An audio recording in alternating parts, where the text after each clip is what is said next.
Welcome to another episode of Random Memory Tips. My name's Dellis. I'm a 4-time USA memory champion, and I thought that I would teach you today another number memorizing technique called PAO. It's what I used when I first started memorizing hundreds of numbers. So I'm going to teach you how to set up your own PAO system and how to get really good at it. Ready?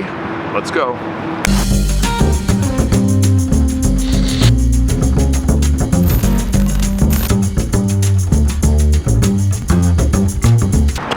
So, PAO stands for Person, Action, Object. And if you saw my video on memorizing cards, I talk about it a little bit. If you saw my video on how to remember numbers using the major system, that's another way to memorize numbers. This is a bit different. To learn the PAO system, you first have to learn what the numbers represent as letters. What is our encoding system? How are we going to turn these complicated numbers into pictures? So first things first, we got to learn what the numbers represent as letters. Let's go.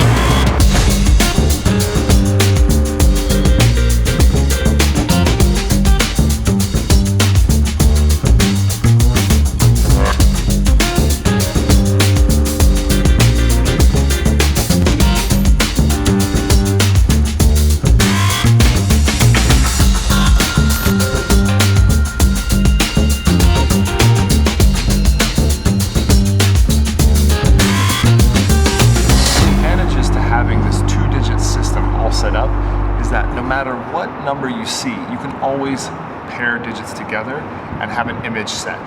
In my past video where I talked about the major system, it was kind of a free-for-all.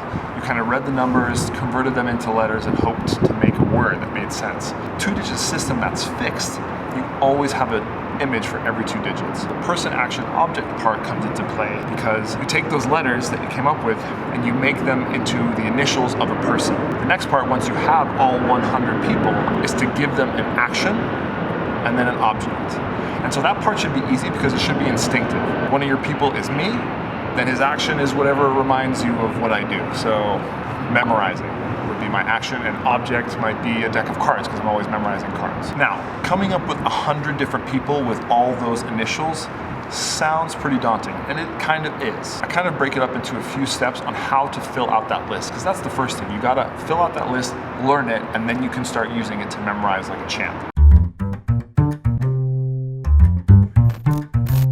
The first thing I want you to do is write down all 100 numbers, 00 all the way to 99. It should take up a full page. Next thing I want you to do is to scan through those numbers and see if any numbers just instinctively pop out as anything.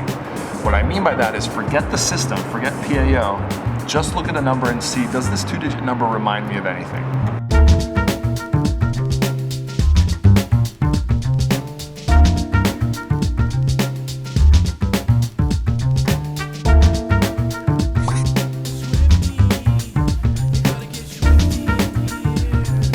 You get the idea. The first step, make a pass through all those numbers and see for any low-hanging fruit.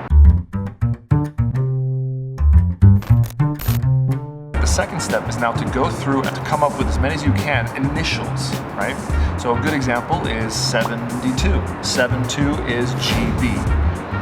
I thought of George Bush, our former president. 15 AE, Albert Einstein. 26 BS, Britney Spears. 74 GD, I think of Gerard Depardieu. Yes, I pee on the plane. When you want to pee, please go pee. Nobody can stop you if you want to pee because you can die. Or him as a, what do you call it? Him as a musketeer in one of his movies. This may take some time. You may have to step away and come back when you think about it, because you're not going to think of everybody on the spot, but do your best. At this point, you probably have a few holes. Some numbers you just couldn't think of anything, or maybe you looked some up and you found something but it's not really a good one. Yep! For those, I would recommend, and hopefully there's few left at this point, think of people that you would like to have in your system, like your family members, best friends, all those kinds of things, and make them purposefully one of those numbers. And give it a reason. It doesn't have to be obvious at first, but just make up a reason. Once you have all 100 of those numbers, I know it's a bit of work, but you can get through it if you follow those steps. And it may not happen overnight. Maybe it takes you a few days or a week. You have your 100 numbers, you want to get memorizing. How do you do it? Before you start memorizing, you got to give all those 100 people an action and an object. Like I said, even though this sounds like a lot of work, it should be intuitive. But write them down, right? You have this list of 100 numbers, you have the person written down, also write an action and object. They should all be unique. Don't give the same action to 2 different people. Don't give the same object to 2 different people. You want it to be unique so that when you see it in your mind, you know exactly what number it is. There's no confusion.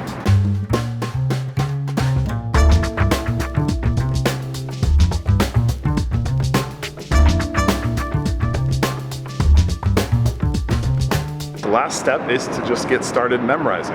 If you're looking at a long number, you'll look at 6 digits at a time. The first 2 of that 6 will be the person. So you think of your list and who the person is that represents those 2 digits.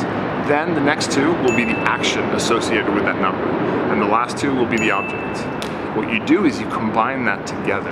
You get the person doing the action with the thing. That all represents 6 digits. It's a person doing an action and an object, P-A-O. And that image, although it sounds a bit complicated when you put it together, is the most memorable friggin' thing you can think of. It's gonna be the weirdest combination and you'll never forget it. Then with those images, you just use a memory palace or you use a linking system, whatever you wanna use to store it. I've gone over that in other videos. The important part about this method is it helps you encode big chunks of numbers. And I've used this to memorize over 300, nearly 400 digits in a very short amount of time. Wow. I hope you enjoy this video. I hope you go and sit down right now and come up with your 100 PAOs and you get started memorizing. I want to see you at competitions. I want to see you memorizing hundreds and hundreds of digits like it was butter. You can do it. It's just a bit of practice. That's all I got for you today, guys. I'll see you in the next video. You've been great. Love you guys. I'm out.